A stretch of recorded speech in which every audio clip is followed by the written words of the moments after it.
saya, Eka Olivia Togatoro, Sarjana Keperawatan tingkat 2, Stikes Santa Elizabeth Medan. Baiklah, pada kesempatan ini saya akan menjelaskan manajemen risiko K3 dalam dan luar gedung. Manajemen risiko K3 dalam gedung. Manajemen risiko K3 adalah upaya mengelola risiko untuk mencegah terjadinya kecelakaan yang tidak diinginkan secara komprehensif, terencana, dan struktur dalam suatu keistimewaan yang baik sehingga kemungkinan hasil dengan cara mengidentifikasi dan menganalisis risiko yang ada. Konsep manajemen risiko K3. Manajemen keselamatan dan kesehatan kerja merupakan satu ilmu perilaku yang mencakup aspek sosial dan tidak terlepas dari tanggung jawab keselamatan dan kesehatan kerja, baik dari segi perencanaan maupun pengambilan keputusan dan organisasi, baik kecelakaan kerja, gangguan kesehatan, maupun pencernaan lingkungan harus merupakan bagian dari biaya produksi. Manajemen K3 pada dasarnya mencari dan mengumpulkan kelemahan operasional yang kemungkinan terjadinya kecelakaan. Hal ini dapat dilaksanakan dengan mengungkapkan sebab suatu kecelakaan dan meneliti apakah pengendalian secara cermat dapat dilakukan. Salah satu perhitungan dan manajemen yang kurang tepat dan dapat menimbulkan risiko terjadinya kecelakaan. Tujuan dari manajemen risiko adalah mengurangi atau bahkan menghindarinya. Di lain sisi juga harus dicari cara untuk memaksimalkan peluang yang ada. Dalam mencapai tujuan tersebut diperlukan suatu proses di dalam menangani risiko-risiko yang ada, sehingga dalam penanganan risiko tidak akan terjadi kesalahan. Proses tersebut antara lain adalah identifikasi, pengukuran risiko, dan penanganan risiko. Teori penyebab kecelakaan dan manajemen K3. Kecelakaan adalah terjadi merugikan yang tidak direncanakan, tidak terduga, tidak diharapkan, serta tidak ada unsur kesengajaan. Ada beberapa teori yang menjelaskan penyebab suatu kecelakaan. Dahulu, teori penyebab kecelakaan memandang bahwa kecelakaan disebabkan oleh tindakan pekerjaan yang salah, misalnya pada The Accident Prone Theory. Semenjak dikenalkannya The Chain of Events Theory, The Domino Theory, dan The Dictorian Theory, maka pihak organisasi dan manajemen yang dianggap berperan sebagai penyebab suatu kecelakaan. Anggapan tentang kecelakaan kerja yang bersumber kepada tindakan yang tidak aman yang dilakukan pekerja telah bergeser dengan anggapan bahwa kecelakaan kerja bersumber kepada faktor-faktor organisasi dan manajemen. Perencanaan respon terhadap risiko. Yang pertama, risiko positif. Risiko positif adalah risiko yang mungkin terjadi dan merupakan peluang untuk memberikan manfaat terhadap suatu proyek. Strategi untuk risiko positif antara lain: yang pertama, exploit, strategi untuk memastikan bahwa kesempatan atau risiko positif dapat terrealisasi. Yang kedua, share, alokasi kepemilikan kepada pihak ketiga yang memiliki kemampuan terbaik menangkap peluang manfaat proyek. Yang ketiga, enhancement, memotivasi ukuran yang kesempatan dengan meningkatkan peluang dan dampak positif dengan mengidentifikasi dan memaksimalkan pengendalian kunci dari risiko berdampak positif. Yang keempat, risiko negatif.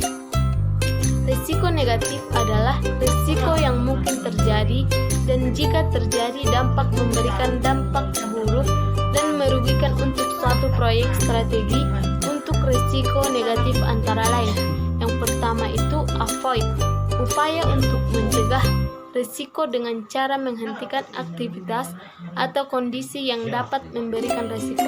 Yang kedua itu transfer, respon risiko yang dilakukan dengan upaya mengurangi frekuensi ataupun dampak risiko dengan cara mentransfer atau membagi porsi risiko dengan pihak lain dengan cara membuat asuransi atau melakukan outsourcing pada aktivitas yang diperkirakan dapat memberikan risiko. Yang ketiga itu mitigate, yaitu melakukan tindakan pengurangan peluang atau dampak dari aktivitas risiko yang dapat merugikan. Probability. Pengendalian risiko pertama adalah dengan menekan kemungkinan terjadi risiko. Pengurangan kemungkinan ini dapat dilakukan dengan berbagai pendekatan dengan cara teknis, administratif, dan pendekatan manusia. Menekan probability dengan cara yang pertama melakukan safety education seminggu sekali. Yang kedua, lakukan patroli K3 tiap pekerja secara rutin untuk mengawasi para pekerja dan memberitahu para pekerja jika ada bahaya yang merancang saat dia bekerja. Yang kedua, menekan. Pendekatan untuk mengendalikan risiko adalah dengan menekan dampak yang ditimbulkan oleh risiko. Salah satu pilihan yang dapat dilakukan adalah sebagaimana pengendalian risiko sehingga dampak yang ditimbulkan dapat ditekan minimal mungkin. Menekan konsekuensi dengan cara yang pertama, selalu gunakan alat pelindung diri atau APD dalam bekerja. Contoh, pada pekerjaan di ketinggian diwajibkan menggunakan full body helms.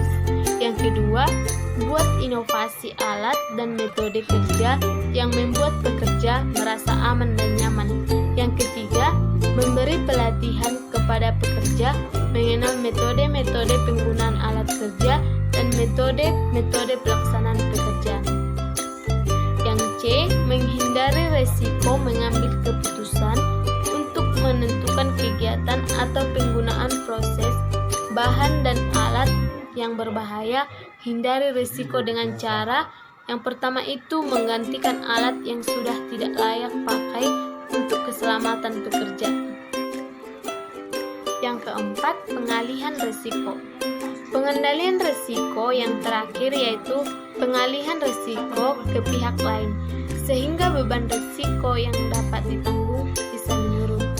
Hal ini dapat dilakukan dengan beberapa cara, yaitu dengan kontraktual dan asuransi. Pengalih risiko dengan cara setiap pekerja telah dilindungi dengan BPJS Ketenagakerjaan.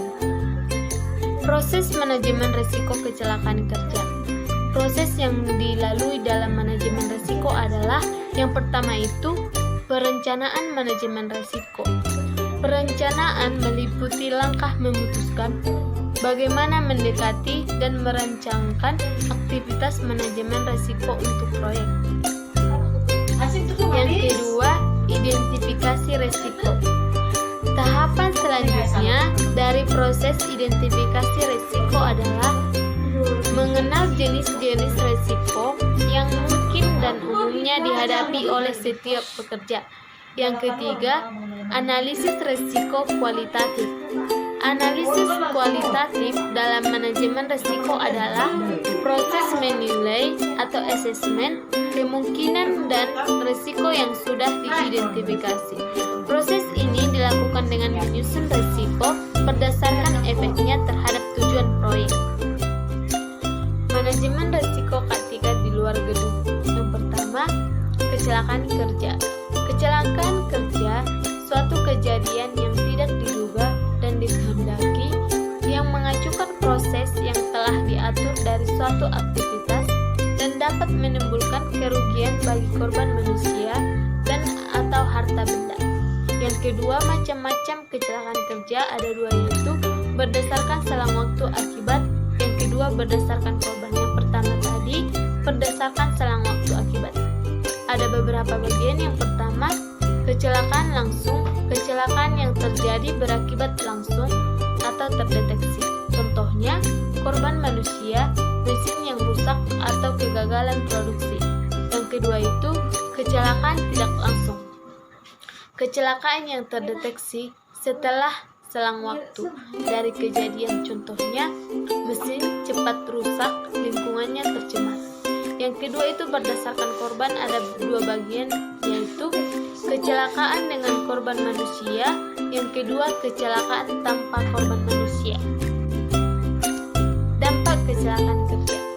Kecelakaan kerja dapat menimbulkan akibat yang sangat merugikan bagi pekerja dan kontraktor. Dampak bagi pekerja antara lain, yang pertama cedera fatal atau disebut juga bisa meninggal. Yang kedua itu cedera atau major injury, itu dapat dikatakan patah tulang, amputasi, kehilangan penglihatan. Yang ketiga itu seperti penyakit mata, kepala, otak dan sistem, hidung dan tenggorokan, dada dan paru-paru, otak dan tubuh, hati, ginjal dan kantong kemih, sistem reproduksi dan kulit. Pencegahan kecelakaan kerja. Mencegah kecelakaan kerja merupakan upaya yang paling baik. Bila dibandingkan dengan upaya lainnya, kecelakaan akibat kerja dapat dicegah. Yang pertama itu peraturan perundang-undangan, yang kedua standarisasi, yang ketiga pengawasan, yang keempat riset media, yang kelima penelitian secara psikologis, yang keenam penelitian secara statistik, yang ketujuh pendidikan, yang kedelapan penelitian bersifat teknik, yang kesembilan pelatihan, yang kesepuluh penggairahan, yang kesebelas asuransi, dan yang selanjutnya adalah upaya lainnya di tingkat perusahaan. Identitas resiko. Proses ini meliputi identifikasi resiko yang mungkin terjadi dalam suatu aktivitas usaha. Identifikasi resiko secara akurat dan komplit sangatlah vital dalam manajemen resiko. Salah satu aspek penting dalam identifikasi resiko adalah mendaftar resiko yang mungkin terjadi sebanyak mungkin. Teknik-teknik yang dapat digunakan dalam identifikasi risiko antara lain brainstorming, survei, wawancara, informasi historik, dan yang selanjutnya adalah kelompok kerja. Oke, baiklah, sekian penjelasan saya tentang manajemen risiko K3 dalam dan luar gedung. Semoga bermanfaat. Terima kasih.